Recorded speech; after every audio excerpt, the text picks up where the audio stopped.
अचूक माहिती मिळाली आणि मी ती पोलीस प्रशासनाला सांगितली, तिची चौकशी करा. याच्यात इतके लोक आहेत, हे आता धरलेले 2, आणखीन दुसरे 2, किंवा स्वतः धनंजय मुंडे, असे 8-10 जण आहेत त्याच्यात. यांची चौकशी नको व्हायला. आणि गृहमंत्री फडणवीस साहेबांना सांग.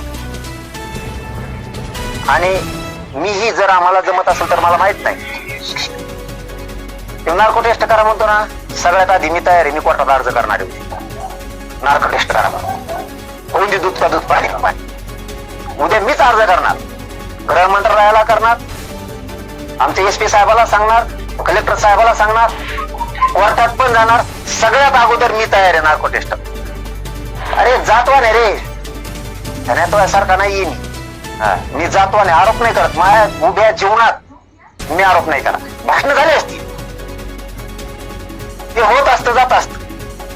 पण असे खुनापर्यंतचे आरोप, घातपात करण्यापर्यंतचे आरोप मी नाही करू शकत. तू CBI काय म्हणतो, तू त्याच्या पुढची कोणची काय असेल त्याच्यात मी तयारी.